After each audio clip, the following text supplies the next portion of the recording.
So you want to be rich. Maybe you spend all of your time daydreaming about what life could be like if you could afford to roll in a G-Wagon and to take your girlfriend to the fanciest restaurant in town. Let me tell you one thing, everyone wants these things. Everyone wants to experience a life of luxury, freedom and abundance. Research shows that half of millennials and 72% of Gen Z believe they will be a millionaire one day. However, the reality is far from it. Why, you may ask? Because people love to daydream about what life could be like, how great it could be, but very few are the people who put in the work day in day out for months and for years without ever giving up. But guess what? It's these same hardworking, relentless people that life rewards. While I genuinely believe that everyone should strive to get to $10,000 per month as quickly as possible, the reality is this: a lot of people just don't have what it takes. So if you're not ready to commit to building the life of your dreams, I'd better warn you in advance. It's best you click off this video right now. You see, growing up, I had to face many difficulties. I'm not gonna bore you to death with my childhood story, but while it felt extremely difficult, extremely painful to face these challenges, it also taught me a lot about human psychology, about relationships, about life in general, and it allowed me to become the man I am today. Becoming rich is not just about what money can buy. I mean, don't get me wrong, retiring your mother, buying her a Mercedes, to thank her for her love, her support, taking care of the rest of your family is a privilege, a great accomplishment. But besides all the nice things that money allows you to do, the journey to become wealthy, to become successful, will transform you as an individual. Because I'll tell you one thing, I am not the same person I was a couple years ago.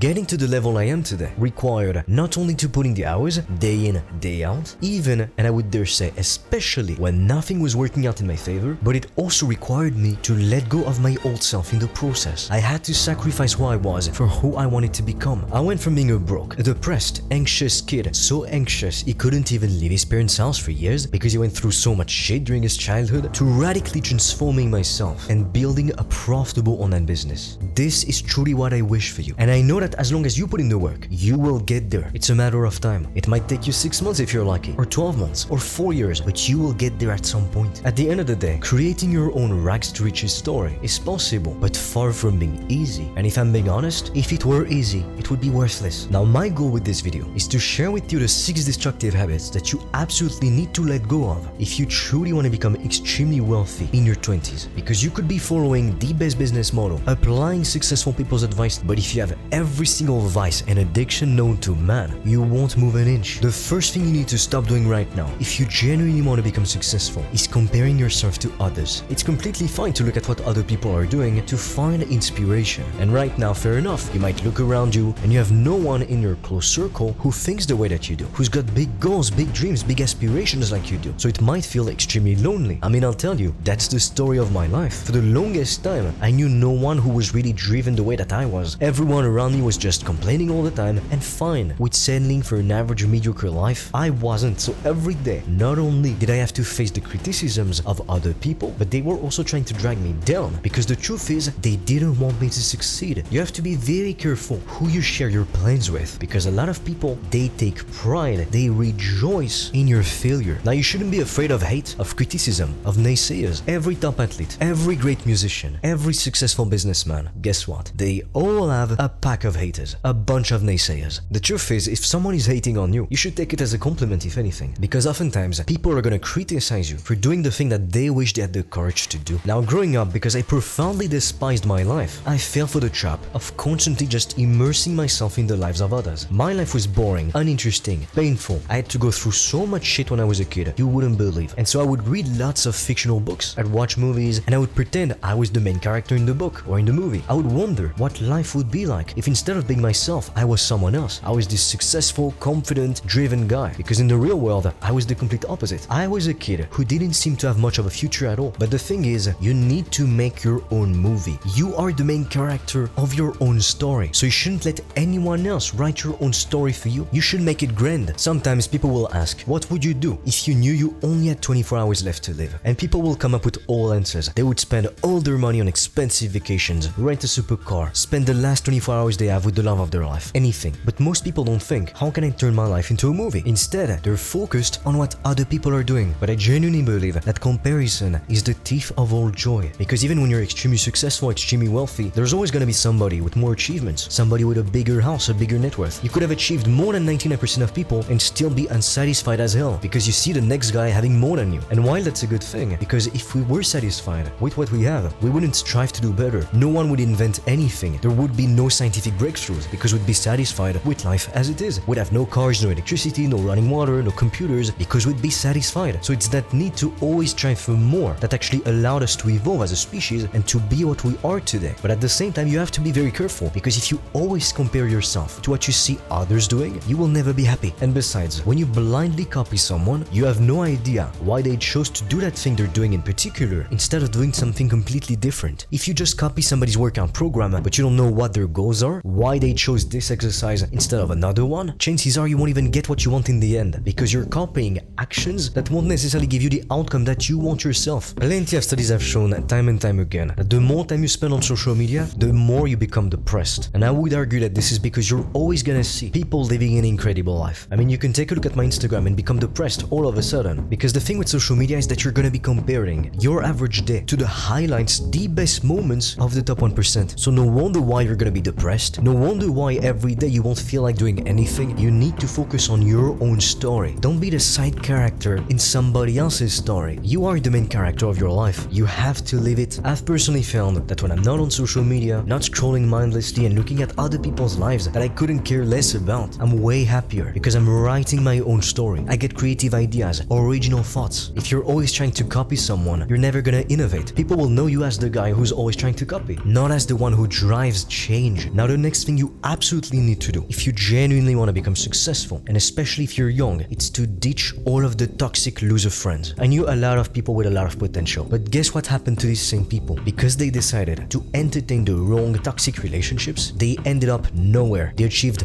nothing. Believe me, there's a couple people in the past I used to look up to. They were the popular kids, they were wealthier, they seemed to live better lives, and I thought these people, they were lucky. But then a couple years later, I saw these same people again, and it's like I'm way further ahead than they are, because all that pain, all the things I lacked in my childhood, I used it as fuel. Instead, I got to work while they were partying, being idiots, wasting their lives away. And now they could look at my Instagram and think, I'm the lucky one. And there's no better feeling in the entire world than seeing the people who didn't believe in you, who doubted you, humiliated you, made you feel so much pain, see you rise, succeed, achieve all the things that you said you were gonna achieve. At the end of the day, I genuinely believe you should be extremely careful when it comes to who you decide to surround yourself with. I'm sure you know some people, they drain your energy instantly. You can't even tolerate to spend a second in the same room as them. That's how off their energy is. And on the opposite, there's people, you see them for 2 minutes, you have a conversation with them, and all of a sudden, the rest of your day is wonderful. These people put you in a positive mood. They encourage your dreams. They don't try to limit you. They're realistic. They tell you if you fucked up. They tell you if, oh, maybe you shouldn't do this, but still, they will give you constructive feedback, constructive criticism, and they won't just hate on you to make you feel bad, or even worse, to try to discourage you from chasing your dreams. And I personally knew someone who constantly attracted toxic relationship after toxic relationship. And every single time, the common variable, it was him. If you're always attracting the same type of relationship, the same type of individual in your life, ask yourself, how come I keep attracting the same thing over and over again? Because life is constantly gonna try to make you learn new lessons. And until you learn the lesson, the same scenario or similar scenarios will keep presenting themselves to you. So if you find yourself unable to connect with people on a deep level, you find yourself unable to keep relationships, ask yourself, what lesson is life trying to teach me right now? Only when you learn the lesson will you be able to move to the next level in your life. Now, something you absolutely need to cut out of your life if you want to become successful, you want to achieve more than 99% of people ever will, is porn and excessive sexual stimulation. I get it, you're a young man most likely, and you want to experience the best things that life has to offer. We all do, but you need to understand your sexual energy is an incredibly powerful source of energy. So if you waste that precious energy on pixels on a screen, watching other guys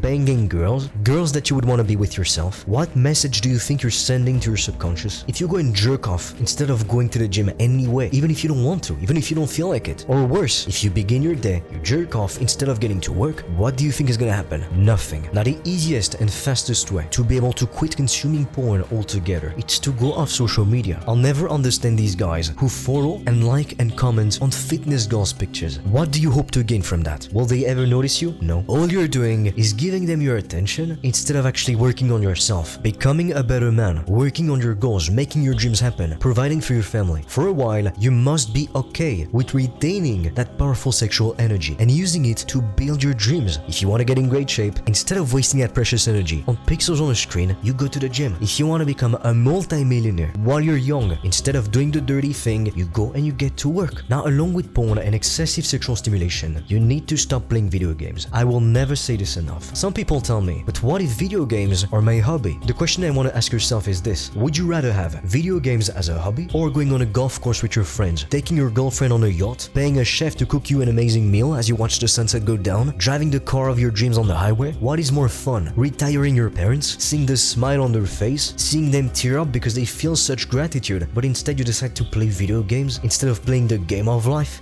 the most beautiful game that you could ever play? Video games are like social media. They are designed to steal your time, your attention, and your money. So knowing that, why would you actually fall for the trap? Why would you go and willingly give your time, your attention, and your money to video game companies? It's fine if you want to play video games, I don't care, but don't expect to build an incredible life and still spend 3 hours, 4 hours a day playing video games. It's not gonna happen, because you're gonna be competing against the guys like me who won't stop at anything, who won't watch Netflix, who won't play video games, and who will just put in the work until they succeed. At the end of the day, the choice is yours. Now, there's a trap a lot of people fall for, especially when they start to make a bit of money, they get a little success, but if you're not careful, this mistake could cause your downfall. And it's falling for appearances and trying to look richer than you actually are. I know you think it would be tempting to go into rent a Benz, a Ferrari, to impress all of your high school friends, to show them how well you're doing right now. But when you get to your first $10,000 a month in profit, your main priority should not be to rent a supercar to impress your friends or people who don't even care about you, who don't even remember your name. Your priority should be to reinvest all that money to grow your business further. And even when you make a lot of money, you make $100,000 a month, $1 million a month, even more, you should always live by the following rule: show less than you have, speak less than you know. At the end of the day, a lot of people, they're not gonna care about you as a person when you're wealthy. They will want what you've got to offer, the lifestyle you could offer them, the connections they could gain through knowing you. So you've got to be extremely careful what you show to the world. Having money stirs up jealousy. Sometimes it's best to just take a Land Rover instead of just going in a McLaren, because you don't want the unnecessary attention. And let's say you're on a date with a woman, you're having dinner, things are going great, and you're getting to know each other. Then, as it's time to leave, the bill has already been taken care of. Without having to usher a single word, she can clearly see you are a man of substance. You pay attention to details, and while you planned all of it, it all seems effortless, kind of like in a movie. There's honestly nothing worse than new money that is so insecure. They're constantly bragging about what car they have, constantly showing off the Rolex. You're never gonna see me with a Richard Mille or a watch I don't like just to show, oh look, I have money. That's the trap that new money falls for. But old money is wiser than that. Again, they know having money stirs jealousy in people. Sometimes it's best to keep things to yourself. Now finally, something you need to avoid if you genuinely want to become rich while you're young, it's being too cautious. I'm not saying that you should just take risks for the sake of taking risks, because that's foolish. However, you should absolutely take calculated risks. If you want to be successful, you can't be too reckless, otherwise it's gonna cause your downfall. You'll create scandals, it's gonna be total chaos, but you also can't be too cautious, because sometimes you need to act fast on an opportunity, and if you don't, you'll just miss it. So you need to find a sweet spot. And in anything in life, what's difficult is to find the sweet spot. When I was a teen, I was afraid of putting in the work and not getting results. I was afraid of wasting my time. And from what I've heard, after having spoken to lots of people, successful entrepreneurs and people who wanted to start a business become successful. A lot of people, they're afraid to fail. They're afraid to get started because they don't want to fail. But the thing is, if you don't start, you have a 100% chance of failing. Whereas at least if you do start, you can succeed. It just won't be easy. Now, speaking about opportunities, not every opportunity is equal, and that is especially true for beginners. Just like investors are not gonna invest in any company, as a beginner, you can't just start any business and hope it's gonna become successful. You need a plan. You need to know what you're doing. That is how you guarantee success. Now, to help you, I've recorded a free video in which I analyze every popular online business model. Together, we take a look at the pros, at the cons, that way you can figure out which one is the best to start for you. If you're interested, I'll leave the link in the description below. Now, with that said, what are you waiting for? It's time to get to work.